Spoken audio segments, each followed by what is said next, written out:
In the ADC life support training schools, we show an actual parachute jump demonstrated by professionals who are your instructors.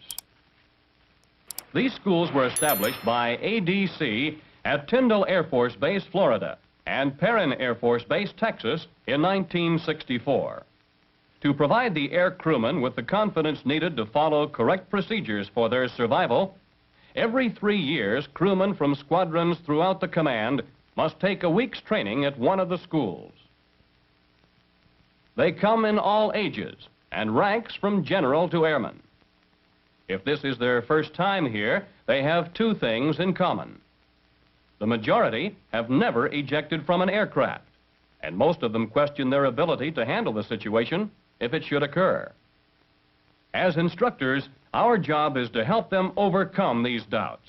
We do it by teaching them all procedures involved in the ejection survival cycle and by having them practice until their performances become automatic.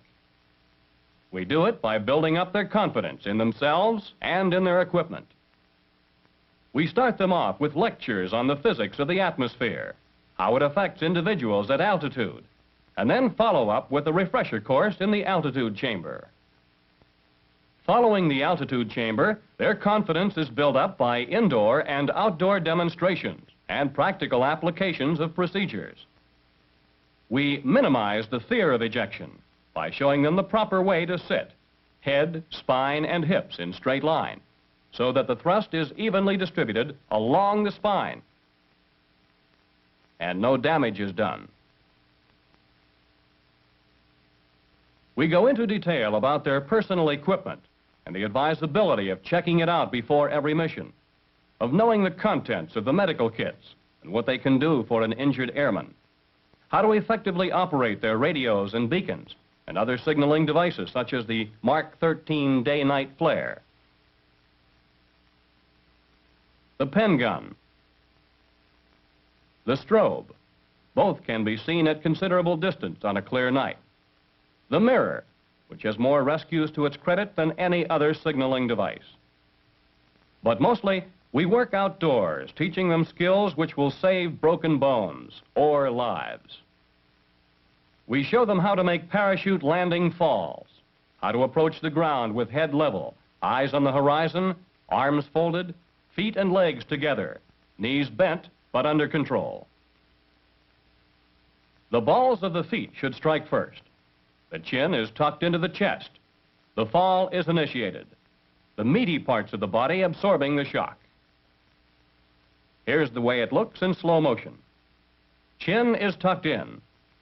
Balls of feet touch ground. Calf touches ground.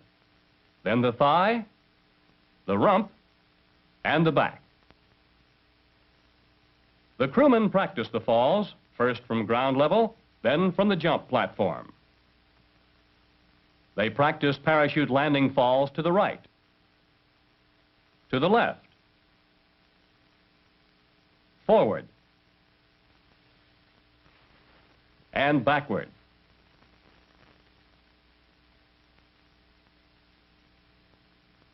They practice until they achieve a high degree of proficiency. Then they proceed to swing harness training, where they practice parachute landing falls under more realistic conditions. Unlike the jump stand, where the crewman controls the moment of release, we control the swing harness. This adds an element of surprise.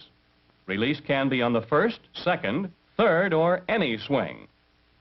Now let's look at this in slow motion.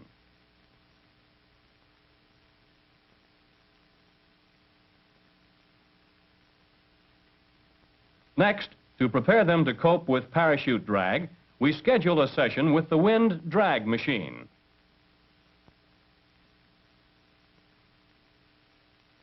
Let's play it back in slow motion.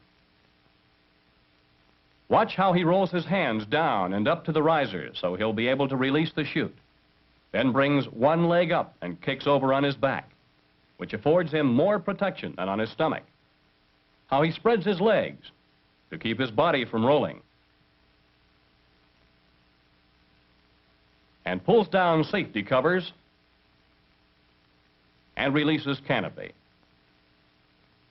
Finally, we make them familiar with their personnel lowering device, a nylon escape rope that will get them to the ground if their canopy hangs on a tree.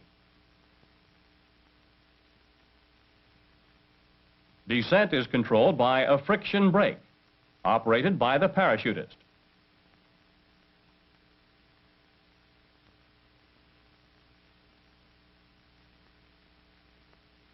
In releasing the risers, we have them avert their heads to avoid a backlash.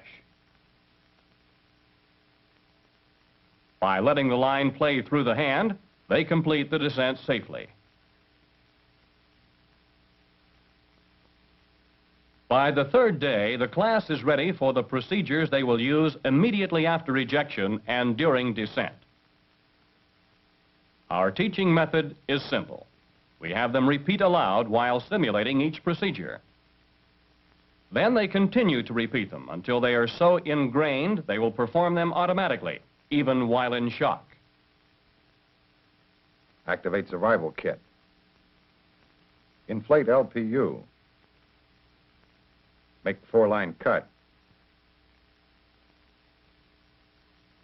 They practice the procedures again after ejections from the jump tower. Check canopy. Raise visor. Remove oxygen mask. Activate survival kit. Inflate LPU. Make the 4-line cut.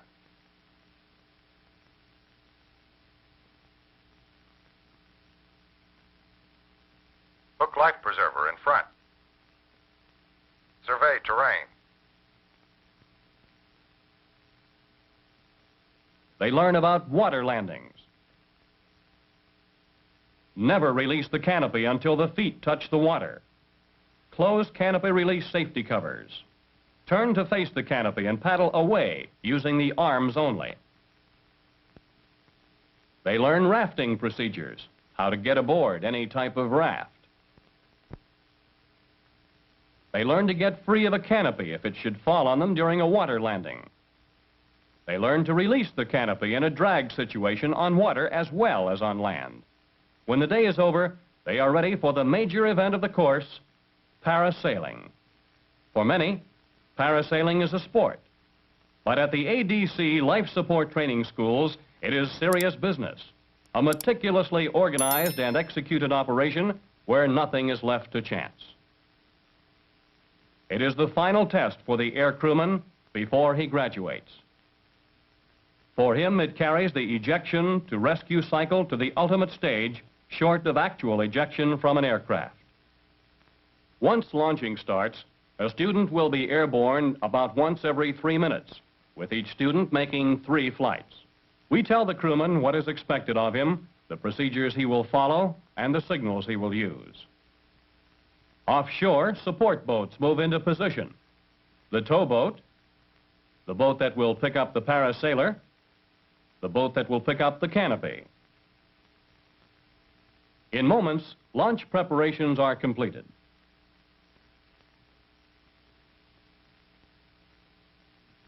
Launch team ready? Boat 1 is ready. Boat 2, ready. Boat 3, ready. Team ready? Tension. Tension. Tension. Launch. Launch. Launch. With the wind in his face, he takes off. The rate of climb is fairly rapid at the start, but decreases slowly as height is gained. Depending on wind and length of tow line, altitude ranges from 250 to 600 feet. At altitude, the parasailer watches the towboat for a signal, alerting him to prepare for release. When the signal is given, the parasailer acknowledges and activates the release. On his way down, we grade his performance as he goes through the procedures he practiced during the last few days. Ejection is a hazardous experience. Before the ADC Life Support Training Schools were established, 1 out of 3 crewmen was either seriously injured or killed. Now 97% of all ejections involving ADC air crews are successful. The primary factor in this success is the confidence gained by the graduates of these schools. Let's return to the F-106 pilot. He has the confidence in his ability to make the split-second decision that will save his life. He has mastered the required procedures so he could perform them automatically even if he was in shock. Learn your procedures and learn them well. This could be you.